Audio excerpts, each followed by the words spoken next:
Nosotras como asesoras de viajes estamos muy acostumbradas a que las personas perciban con muchos nervios y quizás con muchas emociones negativas todo el proceso de solicitud de visa y es comprensible, pero además de que hay muchas razones quizás para ponerse nervioso o para tener miedo de cómo va a salir el trámite, hay que sumarle a esto que las condiciones para los trámites de visa, las leyes están cambiando constantemente en cada país.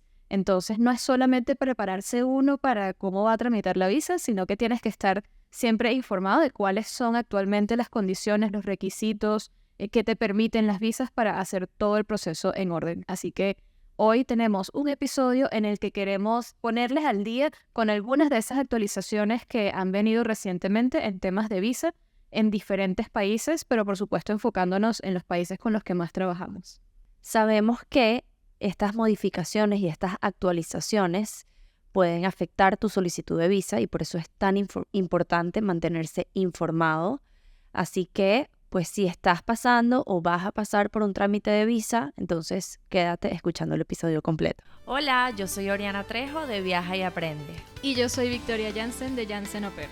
Tenemos algo en común y es que las dos somos asesoras de viajes. Tenemos mucho de qué hablar y muchas historias que contar para orientarte a ti en tus viajes turísticos, académicos, laborales o de intercambio cultural.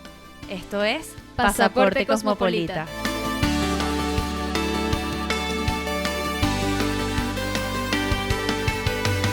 Este episodio es patrocinado por Jansen Au Pair y Viaja y Aprende. Nosotras somos las caras detrás de Pasaporte Cosmopolita, somos asesoras y estamos para ayudarte y apoyarte en todas tus necesidades para que tengas una experiencia cultural en el extranjero.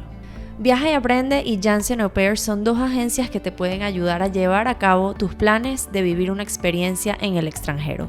Te ayudamos con todos los procesos de aplicación a visas e incluso evaluamos tu perfil para ayudarte a identificar cuál es el mejor programa para ti. Si quieres contactar a alguna de nuestras agencias Jansen Au Pair o Viaja y Aprende, consíguenos en Instagram, @JansenAuPair y @viajaaprende.agency.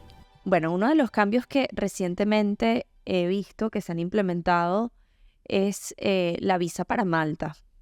En las temporadas anteriores hablamos de Malta como un destino muy llamativo para los estudiantes que quieren viajar y viajar sin visa, ¿no? O sea, sin ese requisito que pues es un dolor de cabeza.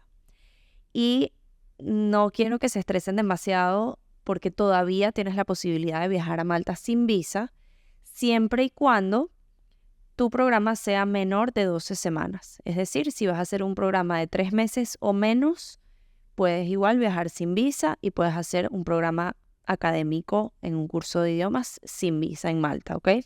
Ok, ahí tengo una pregunta para aclarar. Cuando hablas de que tiene que ser máximo 12 semanas, ¿es así como lo indica el reglamento o quizás se refiere a 90 días? 90 días, ¿ok? Pero bueno, 12 semanas son 3 meses y hay que tener algo aquí muy en cuenta. Y es que esos 90 días son los 90 días que te permiten estar en el espacio Schengen en Europa, ¿ok? Entonces, si eres una persona que ya en los últimos 6 meses has viajado a Europa, fuiste a España de vacaciones, te quedaste 2 semanas allí y luego estás planificando ir a Malta para hacer un programa de 3 meses, esos días que estuviste anteriormente de viaje, de vacaciones, ya te descuentan parte de esos 90 días. Entonces, una de las cosas que les preguntamos a nuestros estudiantes que quieren viajar a Malta y aprovechar estos 90 días para viajar y hacer un programa sin visa es: ¿has estado en Europa en los últimos 6 meses? ¿Qué países son países de la zona Schengen? No son países de la zona Schengen. Y ahí pues vamos viendo la cantidad de días que esa persona tiene disponible para moverse por ese espacio sin necesidad de visa, ¿ok? Ahora, ¿cuál es el cambio más importante en la visa de Malta? Anteriormente, cuando un estudiante viajaba para Malta y decidía hacer un programa más largo que se excedía de esos 90 días, estando en Malta, el estudiante podía extender su estadía, el colegio le daba cierta documentación, el estudiante tenía que llevar otro tipo de documentación y simplemente pedía una cita en unas oficinas consulares del gobierno en Malta y hacías tu proceso de extensión. El cambio principal es que ya no puedes hacer ese proceso de extensión estando allá, sino que tienes que tener tus planes definidos de cuáles van a ser exactamente los periodos de tu viaje y debes solicitar la visa antes de viajar, como se tramita en la mayoría de los lugares, ¿ok? Hasta ahora el trámite de visa es nuevo para nosotros, es nuevo para la escuela, es nuevo para el gobierno de Malta, entonces es como una zona gris, o sea, no les puedo dar recomendaciones específicas de haz esto, haz lo otro, porque de hecho vamos a tramitar la primera visa en unas pocas semanas y pues estamos todos como a la expectativa, ¿no? O sea, tanto yo como asesora como las personas de la escuela donde la estudiante va a viajar, es nuevo para todos. Pero bueno, eso es bueno, ¿no? Porque de alguna manera pues nos vamos empapando de todo el proceso y va a ser mucho más fluido a medida que vayamos asesorando a más estudiantes. Bueno, excelente esa actualización. De hecho, aquí cabe recordar que en la temporada anterior hicimos un episodio hablando justamente de distintas opciones que tienen las personas que querían como que participar en algún tipo de programa de intercambio, curso en el extranjero y preferiblemente ahorrarse toda esa parte como del trámite de visa, ¿no? Quizás por esos mismos temas como de nervios, me da miedo, ay no, mucho papeleo, ¿qué puedo hacer sin tener que tramitar una visa? Una de las opciones que mencionábamos era la de Malta, entonces bueno, aquí tenemos un ejemplo de que quizás esa información que el año pasado era vigente y hablábamos de Malta como una opción clara y directa para hacer tu viaje y ocuparte del permiso de visa y de residencia luego, pues ya eso no es exactamente así. Ya sabemos por lo que dijiste al principio que para opciones de menos de 3 meses es posible igualmente manejarlo de esa manera sin tener que tramitar un visado, pero bueno, ya vamos viendo que las cosas van cambiando. Entonces, moraleja de esto, importantísimo que si estás en un proceso de prepararte para un programa de intercambio, para hacer un curso en el extranjero, para hacer un viaje, incluso turístico, bueno, si tienes dudas, siempre es bueno que te vayas a algún asesor, como lo somos nosotras, para que, bueno, estés consciente de cómo debes planificar tu viaje y qué hay que hacer tomando en cuenta las actualizaciones que pueda haber. Sí, algo para cerrar rapidito el tema de Malta es que el trámite de visa se puede hacer desde Caracas, en el caso pues de nuestra audiencia que esté en Venezuela, y las oficinas se hacen, perdón, el trámite se hace a través de las oficinas de BFS, que son como unas oficinas que quedan en el Centro Comercial San Ignacio y ellos como que centralizan las visas de varios países. De hecho, la visa del Reino Unido se hace a través de las oficinas del BFS. Estamos muy empapados con la información de esas visas porque siempre las estamos tramitando. También ellos se van a encargar de la visa de Malta, visa de Países Bajos o todo lo que es el Caribe holandés se tramita allí, visa de Irlanda, visa de Canadá. O sea, digamos que de alguna manera esta nueva estructura de visas que le están dando a Malta va a estar aupado bajo este paraguas de BFS, que ya es una empresa registrada por varios países para tramitar las visas. Es decir, que toda la información está online y creo que todo el proceso pues va a ser muy ameno y muy claro, muy smooth.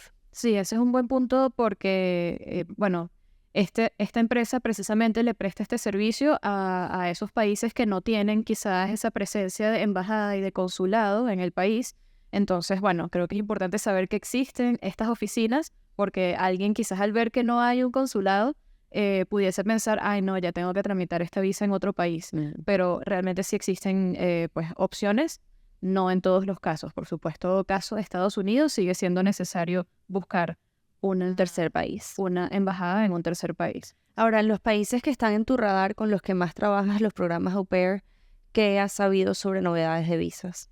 Bueno, donde tengo más noticias es en el caso de Alemania, que este año, al igual que el año pasado, estuvieron anunciando varios cambios en la ley de migración y bueno, las noticias que he podido ver, lo más reciente, me parece que es muy alentador y bueno, me pone muy optimista porque realmente están dando condiciones que faciliten un poco el que personal calificado y estudiantes puedan ir a Alemania a buscar oportunidades y tener un proceso que en este caso va a tener mayores facilidades en algunos ámbitos. Entonces voy a ir haciendo un repaso acá de los diferentes puntos más importantes o bueno, los que quise seleccionar, porque obviamente cuando ellos hacen una actualización de su ley de migración, es bastante amplio todo lo que actualizan. Entonces escogí algunas cositas que creo que pueden ser interesantes para ustedes. Lo primero es que a partir de noviembre de 2023 hicieron una serie de actualizaciones a la Blue Card o la tarjeta azul de la Unión Europea, que bueno, para también darles la información de qué es la tarjeta azul, este es un permiso para profesionales altamente cualificados de fuera de la Unión Europea. Es un vehículo migratorio que tienen esas personas que cumplen con unas características específicas en el área profesional para, bueno, tener mayor facilidad de ingreso al mercado laboral en los países de la Unión Europea. Entonces, esto ya existía desde antes, pero en noviembre o a partir de noviembre de 2023 se implementaron los siguientes cambios. Por una parte, se disminuyeron los límites salariales. ¿Esto qué significa? Básicamente, las personas que tienen la posibilidad de optar a una Blue Card ahora tienen más facilidad para conseguir ofertas de empleo porque al disminuir ese límite del salario mínimo, hace pues posible que más empresas puedan hacer ofertas a estos perfiles extranjeros. O sea, anteriormente ese salario mínimo estaba impuesto por esta legislación y muchas empresas de repente, aunque necesitaran profesionales con ciertas características, decían como que, bueno, no te puedo contratar porque como empresa no lo puedo costear. Exacto, eso es algo que puede haber estado pasando. Entonces, con el cambio que están haciendo actualmente, el salario mínimo para profesiones con escasez de personal y principiantes profesionales va a estar en el 45,3% del límite salarial anual de la cotización al seguro de pensiones. En otras palabras, ese salario anual de la cotización al seguro de pensiones es como la medida que ellos están tomando para luego determinar qué porcentaje de ese monto que ya está preestablecido es el mínimo que estos empleadores pueden ofrecer a las personas que vayan a tramitar su permiso de trabajo a través de una Blue Card. Entonces, para ponerlos en contexto, ya les hablé del caso de las profesiones con escasez de personal. En ese caso, ese mínimo, ya les dije que es de 45,3%, que en 2024 equivale a 41.041,80 euros anuales. ¿Okay? Y para otras profesiones que no estén como que incluidas dentro de esta lista de profesiones con escasez de personal, el mínimo requerido será el 50% del límite salarial anual de la cotización al seguro de pensiones, que en 2024 son 45.300 euros anuales. Entonces, como les decía antes, esto permite que esos talentos de otros países tengan pues más facilidad para llegar a Alemania y bueno, eso que era también como un mercado laboral más competitivo. Por otra parte, todavía en el tema de la Blue Card, ampliaron el grupo de personas que son elegibles para aplicar a este beneficio o a este estatus. Por una parte, están incluyendo a los jóvenes que se integran al mundo laboral, entonces van a poder optar a la tarjeta azul, esos jóvenes profesionales extranjeros recién graduados de los últimos 3 años, o sea, que hayan finalizado sus estudios universitarios en los últimos 3 años. Así que otro gran beneficio en esta nueva actualización. Por otra parte, los especialistas en tecnología de la información, o sea, estas personas que se han formado y han trabajado en el área tech, también van a poder optar a la tarjeta azul de la Unión Europea sin necesidad de tener un título universitario, que en años anteriores, o sea, históricamente, el tema del título universitario ha sido un requisito importante. Entonces, bueno, ahora se puede optar a esto, entendiendo que existe una variedad, o sea, muchísimas personas profesionales de esta área de la tecnología que se han formado pues como carreras técnicas o con una variedad de inputs que ninguno es necesariamente una carrera universitaria, ¿no? Sin embargo, siguen siendo buenos profesionales que en Alemania se alegran mucho de recibir.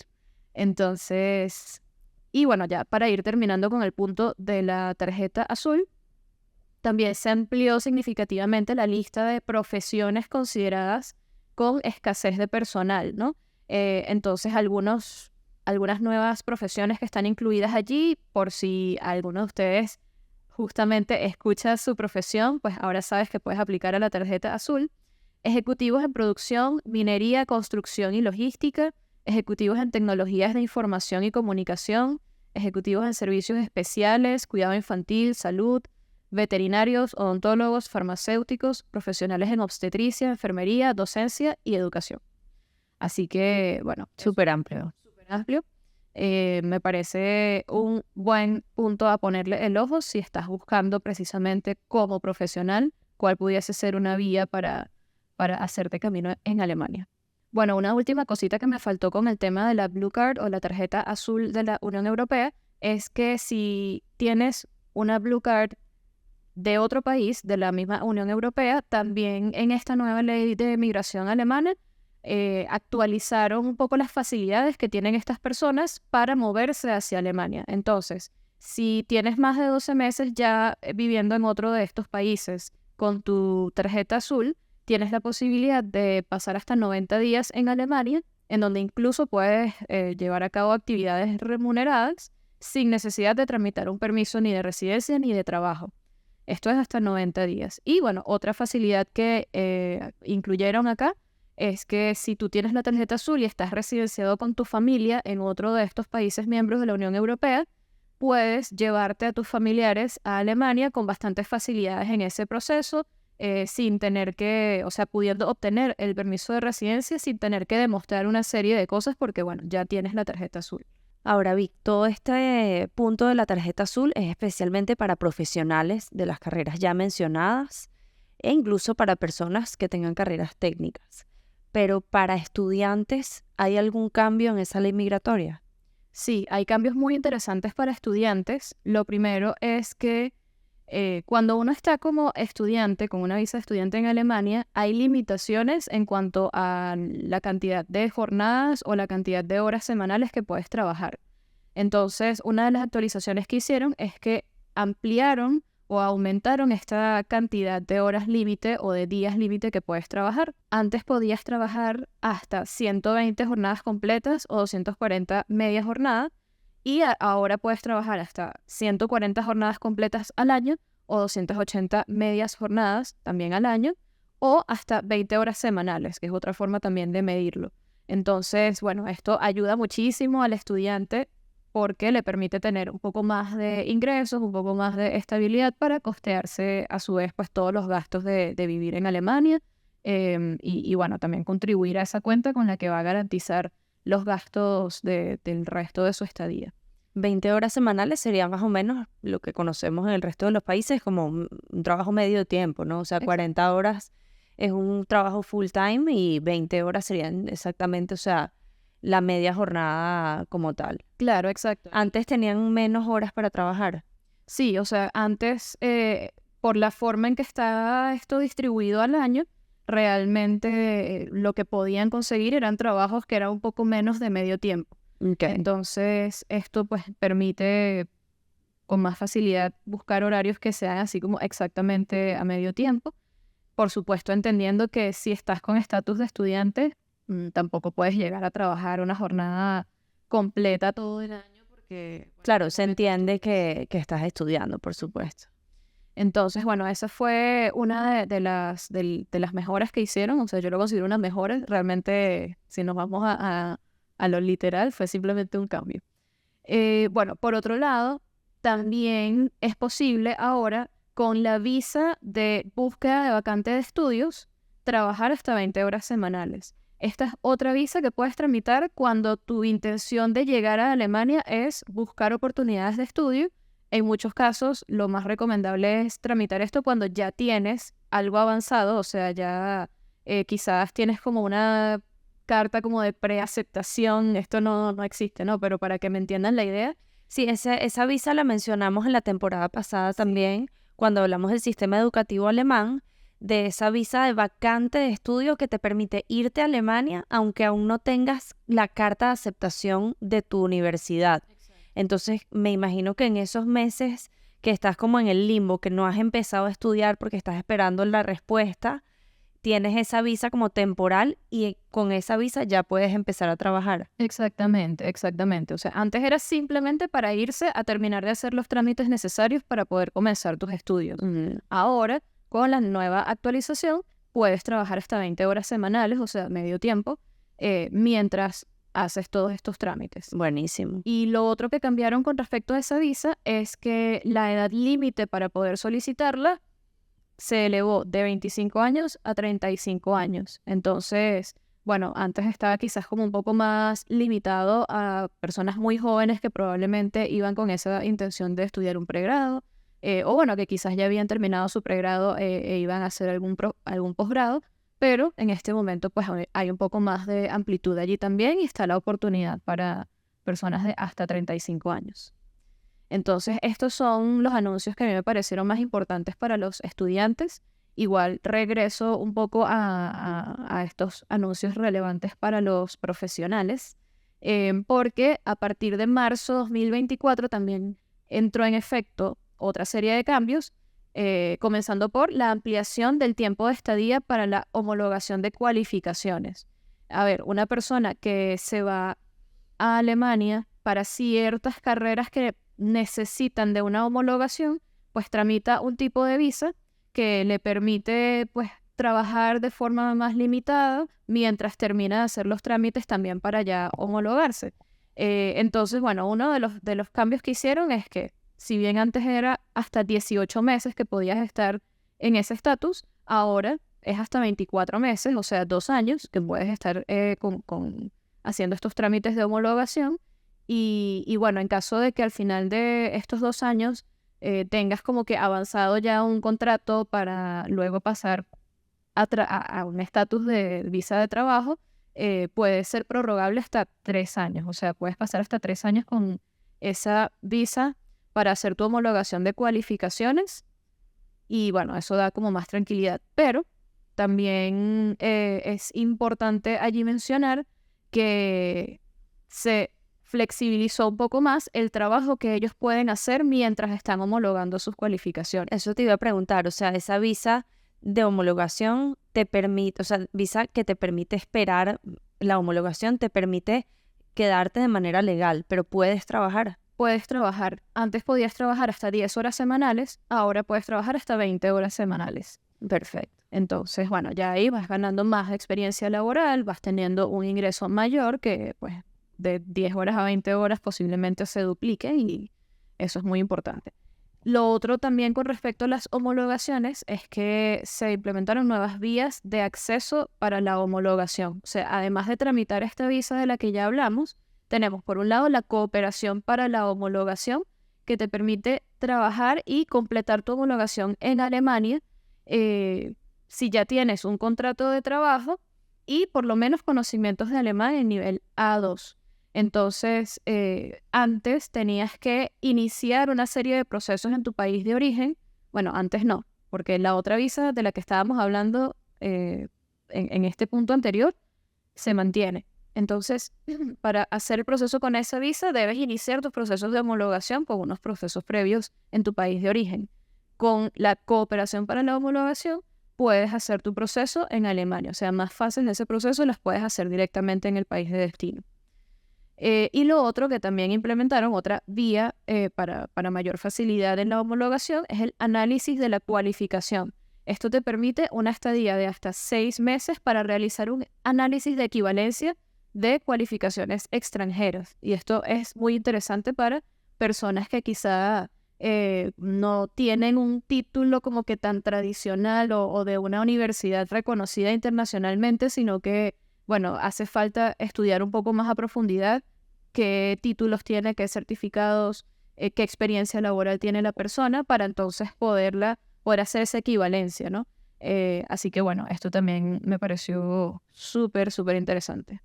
Sí, súper interesante. Además, se están ampliando hacia muchas personas que tengan carreras técnicas, que no tengan carreras profesionales avaladas por la universidad, entendiendo que, bueno, ya hoy en día en el mundo pues tan globalizado que tenemos a través de la información por internet, pues muchas personas pueden optar por conocimientos en línea o por de forma autodidacta pues formarse en diferentes disciplinas. Me parece que pues Alemania, que siempre ha sido uno de los países más pioneros en la parte educativa, tomando en cuenta a este nicho que pues estoy segura que son personas que pues les hacía falta, ¿no? Ser reconocidas en este aspecto. Sí, sí, me parece excelente que estén sucediendo estas cosas porque al final también va siendo un reflejo de cómo va evolucionando el mundo laboral. Entonces, bueno, un país que tiene como que este interés en atraer talentos es un buen punto para fijarse en cómo está en general cambiando todo en el mundo, ¿no? Y bueno, ya finalmente, para terminar esta ronda de noticias migratorias en Alemania, lo que están introduciendo a partir de junio de 2024, o sea, justamente en este momento, cuando estamos grabando el podcast, esto está entrando en efecto, es la tarjeta de oportunidades, o en alemán Chancenkarte. Esta tarjeta te permite la estadía en Alemania para buscar trabajo, o sea, con el fin específico de la búsqueda de trabajo. Se le puede otorgar esta tarjeta a dos tipos de personas. Por una parte pueden ser profesionales que ya tengan la equivalencia de todas sus calificaciones o sus cualificaciones, mejor dicho, extranjeras al sistema alemán. Y también para personas que tengan título universitario o algún tipo de formación profesional, experiencia laboral, o sea, que tengan una combinación de varias cualificaciones o por lo menos un título universitario extranjero. Y por otra parte, esto también puede ser para personas que no tienen esa equivalencia con respecto al sistema alemán, pero simplemente tienen su título universitario o una formación profesional o tienen un título de formación profesional de una cámara de comercio alemana en el extranjero. Esto también es una de las opciones que mencionan allí. En cuanto a requisitos del idioma, para este segundo caso de personas, se requieren conocimientos de inglés B2 o de alemán nivel A1. Pero, aunque pueda sonar alentador como que, ay, mira, se puede aplicar con nivel de alemán A1, es importante resaltar que para tú obtener esta visa, básicamente debes acumular una serie de puntos, porque para ellos otorgar esta tarjeta, ellos están implementando un sistema de puntaje. Entonces, ¿qué tipo de cosas pueden sumar puntos a tu aplicación? La homologación de cualificaciones en Alemania, o sea, si tus documentos ya han sido homologados, eso suma puntos. Conocimientos del idioma, entonces ahí es que yo dije como que ojo con esto, porque tener un nivel básico quizás ya te hace cumplir con un requisito, pero si tienes un nivel más avanzado, pues esto va a sumar más puntos. Exacto. Experiencia laboral también suma puntos, la edad, el vínculo con Alemania y potencial de cónyuges o compañeros que se muden con ellos. Tú necesitas al menos 6 puntos para obtener la tarjeta. Esta tarjeta es válida por un año. Un año, o sea, se suele otorgar por un año en caso de que la persona tenga el sustento asegurado. Con lo cual, pues podemos entender que si esa parte no está cubierta, probablemente la validez de la tarjeta sea menor. O sea, eso de sustento asegurado, me imagino que como es una visa o una tarjeta para buscar trabajo, te dan un año para buscar trabajo, pero tú tienes que autosustentarte, ¿no? O sea, debes demostrar que tienes fondos suficientes para cubrir tus necesidades ese año mientras estás en la búsqueda de trabajo. Exactamente. Entonces, ¿qué te permite hacer esto? Te permite tomar empleos de prueba o cuando estás en ese proceso de buscar alguna oportunidad laboral, justamente pues se ve bastante ese tema como de un día de prueba, ¿no? Entonces esto es algo que tranquilamente puedes hacer.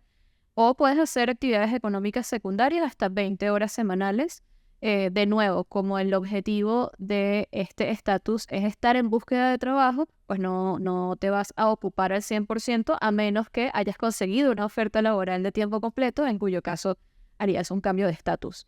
Entonces, mientras no consigas esa oferta laboral que estás buscando y que esté quizás vinculada a tu área de profesión, puedes conseguir otras actividades económicas secundarias, que es como ellos lo nombran acá, hasta medio tiempo. Entonces, bueno, de alguna manera, si esto ya lo tuvieses garantizado, si tuvieses como que garantizado que vas a tener un ingreso por ese trabajito a tiempo parcial, esto también es algo que pudiese contar para demostrar que vas a tener tu sustento asegurado. Claro. Wow, increíble toda la cantidad de detalles y cambios de esta regulación en Alemania. Por eso, pues, al igual que tú decías anteriormente con el tema de Malta, qué importante es asesorarte con una persona como nosotras que nos dedicamos a esto, a estudiar este tipo de novedades y actualizaciones para poder, pues, brindarte la información que necesitas. Porque de verdad que el tiempo es oro y pues sentarte a investigar tú solo y tratar de entender en qué exactamente caso caes tú particularmente es algo que posiblemente te vaya a tomar mucho tiempo. Así que pues si estás pensando en irte a Alemania, em, bueno, aquí tienes a la persona que te puede ayudar en cuanto a todos los requisitos, además habla el idioma y pues tiene una relación muy muy cercana con ese país y esa cultura. Ahora, antes de empezar a grabar hablábamos un poquito de Estados Unidos, que si bien no hay muchos cambios en las solicitudes de visa, de hecho, pues la embajada en Venezuela sigue cerrada, las personas venezolanas que necesiten visa americana deben viajar a otros países, pero me comentabas que sí estabas viendo como que ciertos patrones en cuanto a posibilidad de que te aprueben o de que te nieguen la visa. Y ojo, esto no es como ninguna legislación que está sobre la mesa, sino más que como asesoras hemos visto a veces qué perfil de estudiantes tienen más posibilidad de que le aprueben o le nieguen una visa. En el caso de los estudiantes que optan por la visa J1, que es la visa de intercambio para irse de au pair, ¿qué has observado tú sobre las posibilidades de que te la aprueben o te la nieguen? Bueno, realmente más allá de los puntos básicos, ¿no? O sea, que la persona pueda demostrar un arraigo, que pueda hablar muy concretamente de planes futuros después del intercambio cultural, esas son cosas que ayudan a más probabilidades de aprobación, mientras que lo contrario llevaría a más probabilidad de negación, ¿no? Pero algo que he visto en los casos más recientes de clientes que han hecho sus trámites es que el hecho de hacer ese trámite de visa y de comenzar el programa estando muy cerca de la edad límite, pareciera que pudiese ser un factor que influye, porque vamos a ver, como decía Oriana, o sea, es muy importante hacer ese disclaimer de que esto no es un hecho, no es información Oficial. Y todo va a depender también del oficial consular que te toque. O sea, depende de muchos factores. No hay una fórmula exacta para obtener una visa aprobada y creo que esto es más que obvio porque si no, pues sería muy fácil. Pero en cualquier caso, lo que yo observo es eso. O sea, que cuando las personas han ido a hacer su trámite, estando muy cerca de la edad límite, pues allí como que pareciera que aumenta la probabilidad de que lo vean con, bueno, con esa visión de vamos a proceder a negar esta visa. ¿cuál es la edad límite para ser au pair en Estados Unidos? 26 años inclusive. Es decir, tú puedes hacer esto hasta tener los 26 años, ya en el momento, o mejor dicho, vamos a ponerlo de esta manera. La regla es que debes entrar en Estados Unidos teniendo 26 años o menos. Entonces, ya desde el momento en que cumples 27, no podrías ingresar en Estados Unidos, incluso si tramitaste la visa. Así que es muy, muy importante empezar todo el proceso con bastante antelación para que puedas tramitar tu visa a más tardar con 26 años y viajar con 26 años. Y ya una vez que estás en Estados Unidos, incluso si al día siguiente cumples 27, no pasa nada. Puedes hasta extender y hacer un segundo año teniendo 28. Pero bueno, como les venía diciendo, por más de que esta es la regla y esto es como la edad límite de lo que se puede hacer según lo que dice el papel, creo que es importante tomar en cuenta que si quieres más probabilidad de éxito y estás a tiempo de tomar la decisión de hacer esto antes de tener 26 años, es mejor que trates de hacerlo de esa manera, pues para que eso haya más probabilidad de que tu proceso sea exitoso. Sí, o incluso también pues demostrar si estás cercano a esa edad límite o ya la cumpliste, pero todavía puedes aplicar a esta visa, de repente tienes que fajarte a demostrar más arraigo todavía que tienes en tu país, ¿no? Porque generalmente los oficiales consulares piensan, bueno, tienes 26 años, estás como en una edad en la que ya terminaste el colegio y la universidad y estás como en esa edad de transición hacia el mundo laboral, entonces como que entran esas sospechas de que tal vez piensen que te quieres quedar. y ahí yo creo que puede estar ese problema. Sí, exacto. En cualquier caso, si estás en ese punto en el que tienes esa edad y igual quieres hacerlo, yo no quisiera desanimar a nadie de hacerlo. Más que todo, mi intención con compartirles como estas observaciones que he tenido es motivar a las personas que están más jóvenes a que no lo aplacen y no lo dejen para el último minuto, porque he visto eso demasiado. O sea, ya yo tengo 6 años con esta agencia y en 6 años ha dado tiempo de que alguien que me contactó en el año 1, 2 o 3 venga en el año 6 a querer hacer el proceso ya en la edad límite y al final las cosas salgan mal. Entonces hubiese sido mejor que lo hicieran 3 años atrás cuando no estaban tan cerca.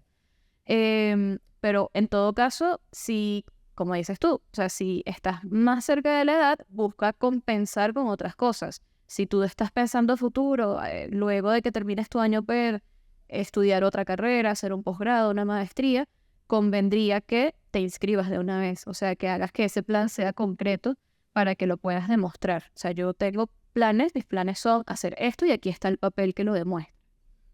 Me parece súper importante demostrar no solamente el arraigo, sino qué planes tienes después de ese programa au pair, para que ellos vean que no es que, bueno, ese es mi plan por ahora y me voy a quedar, sino tienes unos objetivos y un plan de vida que vas a ir trazando y que simplemente el irte de au pair a Estados Unidos es un paso más para después seguir, ¿no? Exacto, porque al final del día, una persona que va a participar en el programa au pair, que va a tramitar una visa J1, no tiene el perfil como para demostrar arraigo. O sea, ¿cómo demuestras arraigo?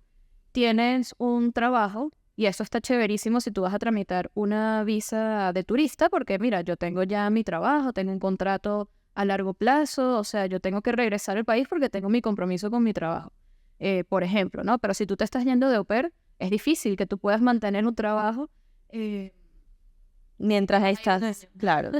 Entonces, eso es posible, o sea, también en algunos casos ha habido personas que me han dicho, mira, en el sitio donde yo trabajo están apoyando 100% que yo me tome un año sabático y me están haciendo una carta en donde dejan constancia de que me van a recibir y me van a garantizar mi puesto de trabajo cuando yo regrese, ¿no? Pero eso puede suceder, sin embargo, no siempre todas las personas van a poder conseguir algo así en su trabajo previo o actual. Entonces, eso es una. La otra, tener casa, tener propiedades, tener carro. Una persona que tiene que tiene entre 18 y 26 años, difícilmente va a tener casa, va a tener propiedades que lo aten al país. Esto es algo que quizás una persona de otra edad o de otra generación. Entonces, no tiene lógica pedirle a alguien que te muestre arraigo de esa manera si es tan joven. Que otras cosas pueden demostrar arraigo, que estés casado, que tengas hijos y es como que obviamente tengo que regresar para estar con mi familia, pero un requisito fundamental del programa au pair es no estar casado y no tener hijos. Entonces, es eso, o sea, al final yo creo que hay que enfocarse más en los planes futuros que en el arraigo, porque al final esos planes futuros de alguna manera son el arraigo. Sí. O tal vez tienes un plan futuro de hacer luego, no sé, un posgrado o una maestría en otro país, un tercer país que no sea ni Venezuela ni Estados Unidos. Pero tienes ya algo demostrado que vas a salir de Estados Unidos, o sea, no te vas a quedar allí porque vas a, no sé, hacer el posgrado en Alemania.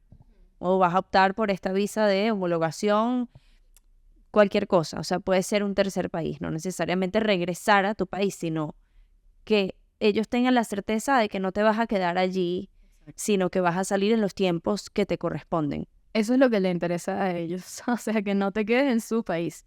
Así que, bueno, eso con respecto a Estados Unidos.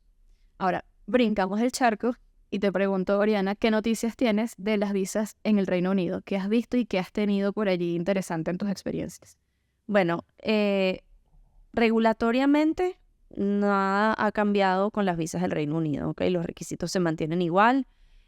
Para nuestros estudiantes nosotros tramitamos visas de turismo de 6 meses y pues siempre esas visas están respaldadas por un programa académico en el Reino Unido, una carta del college o el campamento donde el estudiante va a estudiar y por supuesto pues también hay mucho respaldo familiar de la familia, ¿no? Que está pagándole al estudiante, generalmente son menores de edad, entonces papá, mamá o un sponsor de otro tipo que no sea familia directa debe demostrar de qué manera está apoyando económicamente a ese estudiante, ¿no? Entonces nosotros hacemos todo el portafolio y pues generalmente las visas son aprobadas, pero a pesar de que en lo escrito no ha habido ningún cambio, en mi experiencia como asesora, yo sí he visto que se han puesto mucho, mucho más estrictos en la aprobación de visas. De hecho, este año ha sido un año muy difícil y muy atípico en mi trayectoria como asesoría, porque hemos tenido 3 visas negadas para el Reino Unido. Y 3 visas negadas implican, bueno, primero una frustración grandísima para los padres, para los estudiantes. Implica también una inversión de dinero, porque para aplicar a esa visa pues tienes que pagar un fee bastante alto, un fee que se paga al consulado, luego otro fee que pagas aquí en las oficinas BFS, fees que tienes que pagar en traducciones, ¿ok? Entonces en la parte económica también se ve muy afectada. Pero sobre todo lo que me llama la atención es que son estudiantes de 11, 12 y 13 años que les han negado las visas. En el caso de otros países, cuando tienes una visa negada, por ejemplo, Estados Unidos, que lo hablábamos hace poco, no te dicen por qué te la están negando. Entonces siempre te queda así como esa duda, ese mal sabor de boca de qué fue lo que hiciste mal. Pero en el caso del Reino Unido, ellos te mandan un refusal letter y te explican exactamente qué parte del perfil que tú presentaste no encaja y por eso te la están negando. Entonces, de alguna manera, esa carta explicativa da luces de qué es lo que ellos pueden estar pidiendo adicional. Las 3 visas negadas hasta ahora, que de hecho 2 ya están en proceso de pues resolicitud, ¿ok? Han sido negadas porque simplemente lo que te explican es que el oficial consular no está del todo de acuerdo con la información suministrada y que pues ese programa que el estudiante está diciendo que va a hacer en el Reino Unido no es diferente a ningún programa que el estudiante pueda hacer en Venezuela, y que no consideran que las razones del viaje sean fidedignas, ¿no? O sea, lo cual a mí me parece incluso hasta paradójico y medio ilógico, porque ¿qué papá o qué mamá va a mandar a su hijo de 10 años o de 11 años o de 15 años solo al Reino Unido? Exacto. Sin tener familia allá? O sea, incluso demostrando que viaja con un grupo, que viaja con chaperona. No, yo lo suelto y bueno, el que se quede allá, ¿no? Sí, es raro porque yo entiendo eso en el caso de mi agencia, que en donde trabajo más que todo con jóvenes ya mayores de edad, pero estamos hablando de personitas de, ¿qué? 10 años. Sí, que más bien los papás, o sea, les cuesta demasiado soltarlos, ¿no? O sea, jamás ningún papá dejaría a su hijo allá, menor de edad, o sea, sin ningún tipo de sustento. Em, pero bueno, ¿qué hemos hecho, no? ¿Qué hemos hecho en este caso de las visas que estamos volviendo a solicitar, que fueron negadas, y tú puedes retomar esa solicitud, ¿no? Lo que hemos estado haciendo es que hemos demostrado con más documentación que definitivamente el estudiante de 12, 15 años no tiene intenciones de quedarse allá. Entonces, la constancia de estudios, por ejemplo, que generalmente presentamos, que es una constancia que redacta cada colegio, nosotros pedimos al colegio que te vaya a emitir esa constancia que certifique que no nada más el estudiante está inscrito en el periodo educativo actual, sino que después de las vacaciones, que son entre julio y agosto, el estudiante va a retomar sus estudios en esa misma institución, o si el estudiante ya está preinscrito, se hace constar que el estudiante está preinscrito en esa institución y que después de las vacaciones va a continuar estudiando allí, ¿no? Como para que no quede ninguna duda de que, bueno, estás inscrito en el periodo escolar actual, que en caso de Venezuela las clases empiezan en septiembre y terminan en julio, pero no tengo intenciones de quedarme. O sea, me voy en julio, agosto, hago mi programa de campamento y luego yo voy a seguir estudiando aquí en septiembre cuando yo regrese. O sea, que esa constancia de estudios, digamos, que esa redacción esté como más específica en cuanto a los tiempos. Por supuesto, bueno, estamos incorporando información del grupo, de la chaperona que va a viajar con el grupo, de la ruta aérea que se va a tomar, de manera que ellos vean que el pasaje o la reserva de vuelo de ida y de regreso coincide con las fechas del campamento, la fecha que inicia y que termina el campamento, son las mismas fechas de tu pasaje y que no tienes ninguna intención de quedarte ni un día más ni un día menos, ¿ok? Entonces, bueno, son como pequeños detallitos que hemos estado, pues, revisando con lupa para que en estas visas que fueron negadas y que ahorita están todavía en trámite por segunda vez, pues, bueno, esperando y cruzando los dedos para que sean aprobadas, porque realmente ha sido atípico estas noticias que nos han dado este año. Sí, me parece muy sorprendente cuando me lo contaste. Me pareció muy extraño que lo vieran de esa manera, ¿no? Con un solicitante tan joven. Pero bueno, es eso. O sea, al final es cuestión de uno estar muy atento a cómo se está moviendo, cómo está siendo el comportamiento en un momento dado y luego en otro. Quizás esto es algo que en años anteriores no habías visto. Y bueno, esto lo que nos lleva a ver es que al final del día un trámite de visa requiere de muchísima seriedad, muchísima atención al detalle y dar la mayor cantidad posible de información explícita que ayude a tu caso. O sea, nunca, yo pienso que ya con las experiencias que hemos tenido, no está de más incluir información. O sea, es preferible quizás que algunas cosas sobren, por supuesto dando información relevante para lo que se está pidiendo, pero como hicieron ustedes, que bueno, mira, fueron a los colegios y le dijeron, por favor, háganos una carta que especifique esto y esto otro también. Vamos a detallar los itinerarios, vamos a detallar el cronograma del curso. Y para cualquier otro tipo de visa, esto también se puede aplicar. O sea, para visas de turista, para otros tipos de visas que quizás incluso tienen más probabilidad de negación. Sí, y algo que también estamos resaltando en las nuevas solicitudes de visa es que, como les mencioné, en este refusal letter, ellos dicen como que no veo ninguna diferencia entre un programa de inglés que puedas hacer en Venezuela versus lo que quieres ir a hacer en el Reino Unido, ¿no? De repente te dicen, bueno, si lo que quieres es aprender inglés, puedes aprender inglés en el British Council aquí en Caracas o meterte en cualquier otro curso.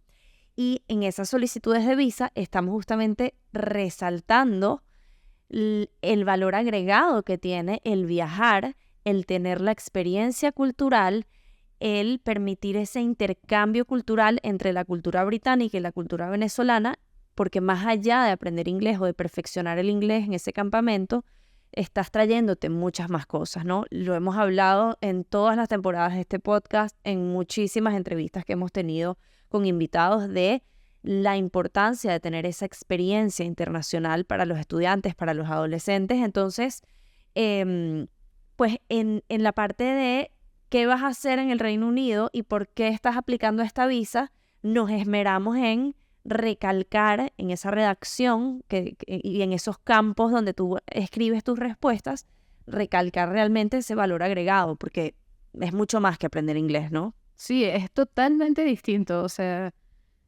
bueno, no quiero emitir juicios, pero me parece que es demasiado diferente toda la propuesta, toda la experiencia. O sea, no es lo mismo salir de tu casa todos los días y pasar 4 horas allá en el British Council y regresar a tu casa y hablar con tu familia y con tus amigos en español y seguir con tu vida como siempre, que irte a un país en donde esa es la lengua nativa, en donde vas a tener las clases, pero vas a tener además los paseos, en donde siempre vas a estar en contacto con el idioma, donde no solo vas a interactuar con la cultura británica, sino que vas a interactuar con culturas de diferentes partes del mundo.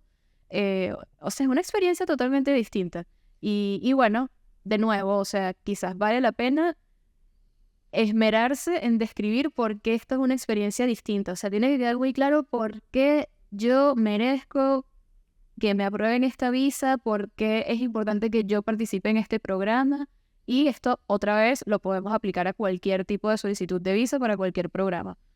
Porque ¿cuál es el valor agregado que te va a dar este programa para que tú seas una persona que valga la pena aprobarle la visa, ¿no? Exacto, porque lo estoy haciendo y además, cuáles son mis intenciones honestas con esta experiencia.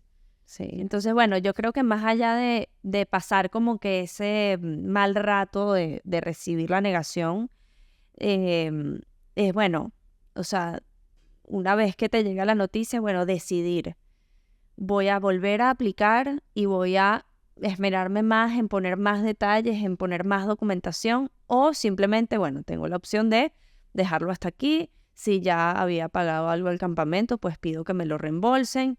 Pero hasta ahora, pues, la experiencia que he tenido con los estudiantes que se les han negado es que los padres, a pesar, como les digo, de pasar ese mal rato, han decidido, pues, no, vamos a intentarlo otra vez, ¿ok? Porque quiero que mi hijo tenga esta experiencia y afortunadamente los tiempos todavía han sido favorables para nosotros para volver a aplicar a esa visa. Porque si te hubieran dado la respuesta y el tiempo es muy cortico antes del viaje, pues ya no puedes hacer nada. Pero bueno, con respecto a ese punto de volver a aplicar, también les puedo contar a manera de inciso que recientemente tuvimos un caso para Estados Unidos, una persona que tramitó su visa, en una primera instancia fue negada, se planteó esta pregunta, ¿a qué hago, no? Como siempre las personas que han pasado por esa situación, porque las opciones, tal cual como en el caso del Reino Unido, son bastante limitadas. O sea, tu opción es volver a hacer un trámite nuevo porque no hay opción de apelar.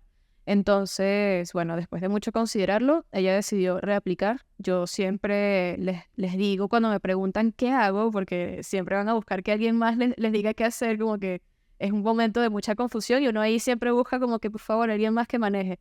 Entonces me preguntan, Victoria, ¿qué hago? Y yo siempre les digo, mira, yo no te puedo decir qué hacer, es una decisión muy personal, implica un gasto extra para ti, entonces, ¿sabes? Es muy cómodo para mí decirte, no vale, vuelve a pedirlo, pero quien va a gastar el dinero es la otra persona.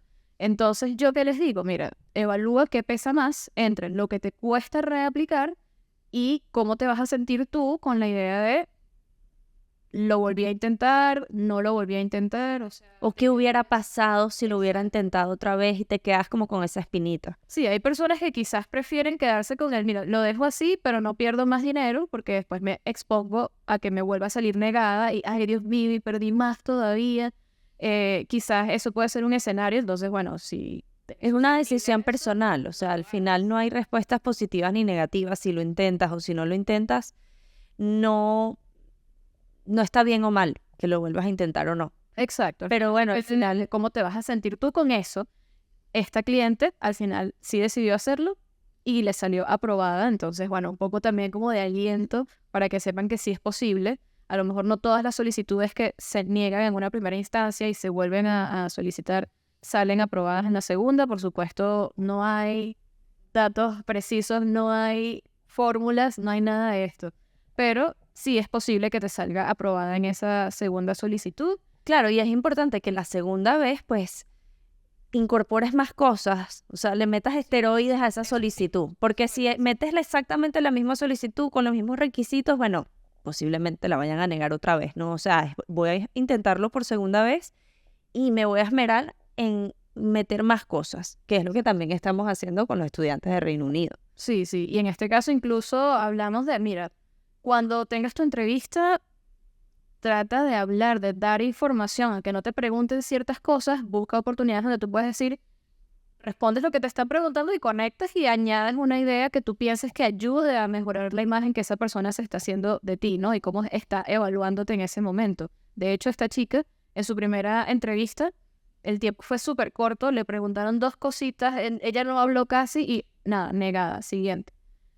La segunda vez, le tocó una persona distinta y con esta persona ella aplicó también esto como de ofrecer información voluntariamente y ser proactiva y duró como 10 minutos conversando con la persona que la entrevistó. Entonces, bueno, eso también ayuda. O sea, así como te esmeras en añadir todo lo que puedas a tu expediente de documentos, pues también puedes hacer ese esfuerzo extra en la entrevista. Y por supuesto, todo esto también háganlo en el primer intento. O sea, son consejos que te pueden ayudar si tienes que reaplicar porque tuviste una negación, pero más todavía si vas para tu primera solicitud porque, bueno, así tienes pues más probabilidades de tener éxito. Fun fact, otro punto que quiero agregar antes de pasar al siguiente tema es que, bueno, como un pequeño fun fact, la embajada, por lo menos la de Alemania en Venezuela, no sé si todas las embajadas de Alemania funcionen igual, pero la de Alemania en Venezuela, en caso de negación de visas, sí te permite apelar. Entonces, esto es interesante tenerlo en cuenta porque hay algunos países que sí te lo permiten, hay otros que no. Es importantísimo investigar bien, leer bien y consultar directamente en la embajada o con tu asesor para saber si tienes esa posibilidad, porque a lo mejor en algunos casos puedes tenerla y si te vas directo a hacer el trámite desde cero, a lo mejor estás haciendo un gasto innecesario que podías ahorrarte si redactabas tu carta de apelación. Buenísimo saberlo. Bueno, otro país que ha implementado algunos cambios en cuanto a solicitudes de visa, específicamente visas de estudiantes, es Canadá. Canadá es un destino también muy popular para nuestros estudiantes porque las visas se tramitan aquí desde Venezuela sin necesidad de viajar. Es un destino en Norteamérica que como opción alternativa a Estados Unidos pues ha ganado bastante popularidad. Básicamente pues el gobierno canadiense sacó un comunicado en donde anunció que el 35% de las visas de estudiantes se iban a reducir. ¿Ok? Ellos vieron como un incremento demasiado alto en visas de estudiantes y dijeron, miren, este número es demasiado alto y vamos a reducirlo un 35%. ¿Qué significa esto?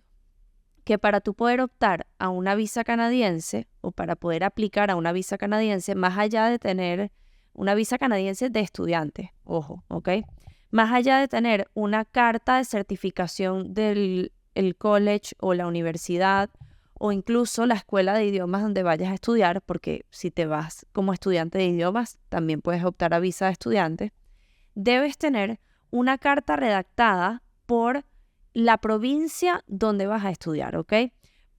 Canadá es un país que tiene diferentes provincias y cada una de ellas de alguna manera tiene como un mini gobierno independiente. Entonces, si tu colegio o universidad o escuela de idiomas está ubicado en Quebec o en British Columbia o en Ontario, entonces cada una de esas provincias debe primero darte una carta, ¿ok? O como una carta de preaprobación para que después de tú obtener ese documento puedas acceder entonces a la visa de estudiante. Y no es que algo que puedes hacer ya directo con la embajada. Primero tienes que hacer ese proceso y luego pasas al visado con la embajada. Ese proceso, como les digo, cada provincia es distinta y cada provincia te va a exigir requisitos distintos, ¿ok? Pero pues una vez que lo logras ya pues estás un paso más adelante. Eso es simplemente el cambio que se ha hecho en Canadá. Hasta ahora ya tenemos una persona que pasó por este nuevo trámite. Esta persona se iba para Montreal, hizo su solicitud a través del gobierno de Quebec, todo se hace online, le llegó perfectamente su carta aprobatoria y con eso fue a la visa y le aprobaron su visa de estudiante, ¿ok? Entonces, nada, simplemente que lo tengan en cuenta. En general, los porcentajes de visa los han reducido y tienes como que yo lo veo más como un filtro antes de acceder a la visa. No es que te la vayan a aprobar o negar, como hemos dicho durante todo este episodio, pues no va a depender de ti ni de los asesores que te ayuden, sino de pues toda una serie de cosas que suman, ¿ok? Pero sí es importante que lo tengan en cuenta, ¿ok? Sí, una vez más regresamos a la importancia del conocimiento actualizado de cuáles son los procedimientos nuevos que se han implementado, de cuáles son nuevos requisitos, de que tienes que primero ir para acá, luego tienes que ir para allá. O incluso, mira, ahora esta visa te permite más, entonces puedes planificar mejor lo que vas a hacer durante esa estadía que vas a tener en el extranjero. O sea, al final volvemos a que es muy importante que leas bastante, que te vayas a las fuentes oficiales cuando vayas a tramitar una visa, que trates de buscar las noticias más recientes o en su defecto, que busques asesoría profesional para tener pues ese acceso a esa información actualizada y un acompañamiento en todo el trámite. Antes de irnos, también hay un bonus que tenemos acá que realmente no está vinculado a los países con los que trabajamos para nuestros diferentes programas de intercambio y cursos en el extranjero, pero bueno, fue justamente un caso que surgió hace poco, incluso como un ejercicio hipotético, pero bueno, entre las dos estuvimos investigando para las visas de turista para Aruba o en general el Caribe holandés. El Caribe holandés, exactamente. Entonces, para quien pueda estar interesado o planificando por allí un viaje a Aruba, les podemos comentar algunas cosas interesantes que vimos en esa investigación. Por una parte, la visa de turista no tiene una duración predeterminada, como también sucede con la de Estados Unidos, que bueno, a diferentes personas se la pueden aprobar por diferentes periodos de tiempo, ¿no? En este caso, son periodos más cortos. Esta visa la puedes solicitar o te la pueden aprobar por 3 meses, 6 meses o 9 meses. Y esto va a depender mucho del motivo de tu viaje. Porque ellos te pueden dar una visa multientrada o te pueden dar una visa de una única entrada. Si el motivo de tu viaje va ligado a un evento específico, puntual, por ejemplo, voy a hacer el trámite de la visa estadounidense, como ya dijimos acá, no hay embajada o consulado estadounidense en Venezuela, entonces debo ir a otro país a hacer el trámite. Escogí hacerlo en Aruba, voy a algo puntual. En ese caso es muy posible que te aprueben una visa de una única entrada y que ese periodo de validez sea más reducido. Mientras que si tú indicas que vas por vacaciones y que además eres un viajero frecuente, tienes... O por ejemplo, también puedes decir que como en este momento en Venezuela también hay muchas fronteras cerradas y hay muy poca movilidad de vuelos, generalmente los venezolanos tenemos que hacer escalas en otros países, ¿no? Entonces, si demuestras que eres un viajero frecuente o que vas, por ejemplo, con mucha frecuencia a visitar a familia que tienes en el extranjero y quieres usar Aruba o Curazao como simplemente un hub de escala para tu próximo destino, posiblemente en ese caso te den la multientrada, ¿no? Ellos van a evaluar cada caso por separado.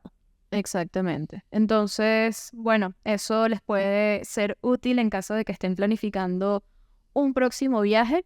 Como ya les he dicho, pues si ustedes están en este proceso y quieren tener un acompañamiento profesional de asesoría, pueden contactarse con nosotras a través de todos los canales de comunicación del podcast, que son atendidos por ambas.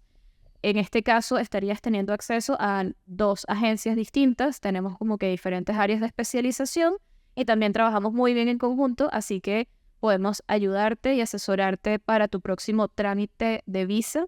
Y por supuesto, más allá del trámite de visa, que es solamente como un medio para un fin, podemos ayudarte con el fin, que es el programa de intercambio cultural, que es el curso en el extranjero, el campamento, para que, bueno, abras tus fronteras, para que conozcas cada vez más de otras culturas, del mundo, de idiomas, de la mano de estas agencias, que son tus agencias de confianza, Janssen Au Pair y Viaja y Aprende. Y antes de irnos, pues nuevamente quiero hacer el inciso y el disclaimer de que la información que estamos dando acá es información recabada por nosotras, basada en nuestra experiencia, basada en la información que hemos investigado, ¿ok? De fuentes oficiales, por supuesto, pero jamás, y si algún asesor te dice esto, sal corriendo. Nadie te va a garantizar la aprobación de tu visa. Si alguien se acerca a ti y te dice, yo te voy a asesorar y estoy 100% seguro porque con mi asesoría, si tú me pagas la asesoría, te aseguro al 100% que te van a dar tu visa, esa persona está mintiendo, ¿ok? La visa aprobada, pues va a depender de muchos requisitos. A través de nuestra asesoría nos vamos a poner a trabajar contigo de forma personalizada para asegurarnos de que tú cumplas con esos requisitos, pero la aprobación de tu visa siempre va a depender de un agente consular. Y es algo que se escapa de nuestras manos, de tus manos, y que depende pues totalmente de factores externos. Pero ¿en qué consiste la asesoría? En ayudarte a ahorrar tiempo, en brindarte acompañamiento, en darte tranquilidad y ayudarte a que el proceso sea mucho más ágil, ¿ok? Así que pues gracias por quedarte hasta el final en este episodio, por escucharnos o por vernos. Esperamos que toda esta información te dé muchísima tranquilidad y pues por supuesto síguenos en esta tercera temporada de Pasaporte Cosmopolita para que estés al tanto de toda la información y todas las personas chéveres que vamos a entrevistar. Pasaporte Cosmopolita es una producción de Crecemos Comunicaciones, música original de Rafael Acuña, en la edición y diseño José Colón y en los micrófonos, locución y guión, Oriana Trejo y Victoria Janssen.